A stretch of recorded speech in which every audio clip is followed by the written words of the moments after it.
السلام علیکم ورحمۃ اللہ وبرکاتہ۔ الحمد للہ والصلاۃ علی نبی صلی اللہ تعالی علیہ وسلم۔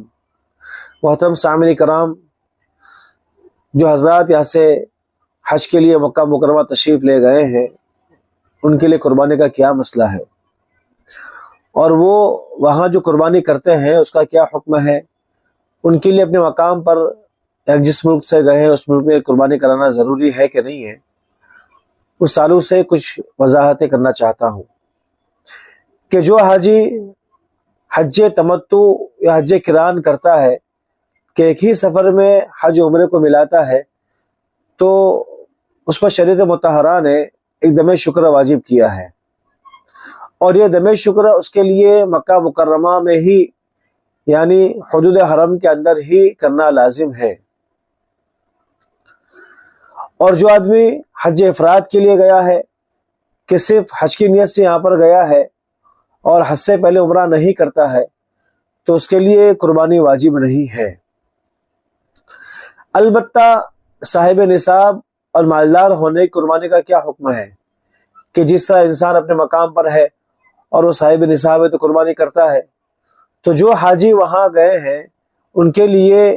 صاحب نصاب ہونے کی قربانی کا کیا حکم ہے۔ اس تعلق سے مسئلے کی وضاحت یہ ہے کہ جو حاجی وہاں گئے ہیں اور 15 روز سے زیادہ ٹھہرنے کی ان کی نیت ہے، یعنی مقیم ہو گئے ہیں،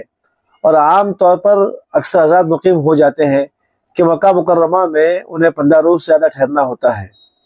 اور وہ صاحب نصاب بھی ہوتے ہیں کہ اپنے ساتھ اتنا پیسہ لے کر جاتے ہیں کہ وہ صاحب نصاب کے گنتی میں آ جاتے ہیں، تو ایسے لوگوں پر مزید قربانی واجب ہوگی، اور یہ قربانی چاہے حدود حرم میں کرائے چاہے اپنے مقام پر اپنے وطن میں کرائے، اور یہ قربانی حج افراد کرنے والے کے لیے، حج تمتع اور حج قران کرنے والوں کے لیے لازم ہوگی اگر وہاں مقیم ہو گئے اور وہاں پر صاحب نصاب ہے تو۔ البتہ ایک بات یاد رکھیے کہ جو احباب وہاں پر قربانی کرواتے ہیں، حج تمتع کی ہے یا حج قران کی ہے یا صاحب نصاب انہیں قربانی وہاں کرواتے ہیں، تو جن لوگوں کو پیسہ دیا جا رہا ہے خوب دیکھ بھال کر تحقیق کرنے کے بعد پیسہ دیں، اس لیے کہ ایسی بہت ساری باتیں ہمارے سامنے آئی ہیں کہ لوگ وہاں پر پیسہ لیتے ہیں اور قربانی کرتے ہی نہیں ہیں۔ ایک صاحب نے اپنا واقعہ یہ سنایا کہ میں حج کے بعد یعنی دوسرے روز میں اپنے کمرے میں ٹھہرا ہوا تھا، اور کسی صاحب حاجی کا فون آیا کہ بھائی قربانی ہو گئی کہ نہیں ہو گئی، تو جو حج کا ٹور لے کر جانے والا ہے میرے ساتھ کمرے میں سویا ہوا ہے، اور وہ یہیں سے فون کا جواب دے رہا کہ ہاں بھی قربانی ہو گئی ہے، اب حج کر لیں، اب جو ہے کہ وہ حلق کرا لیں۔ اب یہ صاحب جو کمرے میں بیٹھے ہوئے تو نے کہا بھائی آپ نے قربانی کہاں کروائی ہے، ان کی آپ لوگوں کو جواب دے دیا۔ کہا مولانا کوئی ٹور والا کرتا ہے، کوئی نہیں کرتا ہے، کوئی بعد میں کرتا ہے،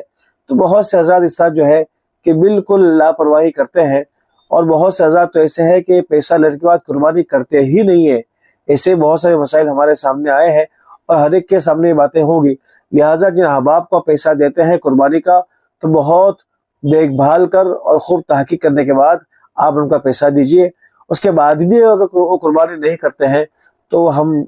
دل ماخوذ نہیں ہوگے، اس کا معاملہ ہے، اللہ کا معاملہ ہے۔ البتہ بغیر تحقیق اگر آپ نے پیسہ دے دیا ہے، چونکہ حج کے موسم میں دیکھتے ہیں کہ ہر بلڈنگ میں لوگ گھومتے ہیں کہ قربانی کروانا ہو تو ہمیں دے دیجئے، اور وہ اس طرح ہزاروں لاکھوں جو ہے کہ لوگوں سے ہزاروں لوگوں سے پیسے لے لیتے ہیں اور قربانی کرتے ہی نہیں، آپ جانتے نہیں ہیں۔ مگر آپ چونکہ گئے ہیں تو آپ کو اپنے ذمہ داری کا آپ کو احساس ہے، اور آپ ایک اس کو ساکت کرنا چاہتے ہیں، اس کو ادا کرنا چاہتے ہیں، تو آپ ہر ایک پر بھروسہ کر لیتے ہیں۔ تو اس معاملے میں خوب تحقیق کرنے کے بعد اور دیکھ بھال کے بعد اپنا پیسہ دیجئے